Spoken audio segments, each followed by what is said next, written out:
ఈ చంద్రగ్రహణము పూర్వ ఫల్గుని నక్షత్రం, దీన్ని పుబ్బా నక్షత్రము అంటారు. ఈ నక్షత్రంలో సంభవించబోతోంది, అంటే సింహరాశిలో సంభవించబోతోంది. ఇప్పుడు రాశి అనుకూలంగా ఎలాంటి ఫలితాలు ఉంటాయి అనేటువంటిది చాలామందికి సందేహాలు ఉంటాయి. వాటి గురించి మొట్టమొదటిగా వివరణ తెలుసుకుందాం. ఈ చంద్రగ్రహణము పూర్వ ఫల్గుని నక్షత్రంలో సింహరాశిలో సంభవిస్తుంది కనుక సింహరాశి వారికి అనుకూలంగా ఉండదు అని, అదేవిధంగా కన్యారాశి వారికి, వృశ్చిక రాశి వారికి, మకర రాశి వారికి కూడా నీచమైనటువంటి ఫలితాలు కలుగుతాయని కూడా చాలామంది చెప్తూ ఉంటారు. ఏ విధంగా ఉన్నప్పటికీ కూడా ఇలాంటి రాశి ఫలితాల మీద ఎక్కువగా చంద్రగ్రహణం యొక్క ప్రభావం అనేటువంటిది ఉండదు అనేటువంటిది మీరు గమనించుకోవాలి.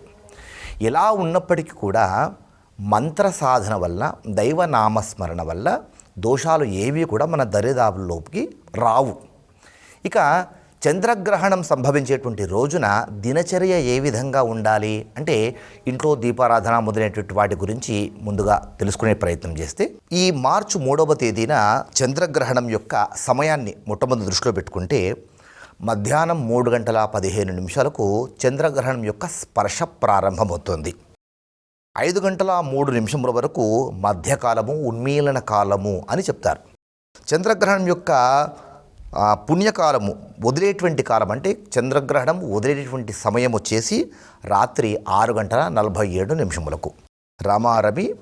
ఈ చంద్రగ్రహణము 3:32 పాటు కొనసాగేది అయినప్పటికీ కూడా సూర్యాస్తమయము 6:20 ప్రారంభమవుతుంది కనుక సూర్యాస్తమయము 6:20 నుంచి 6:47 ప్రధానమైనటువంటి చంద్రగ్రహణం అనేటువంటి సమయంగా మనము భావించుకోవాలి.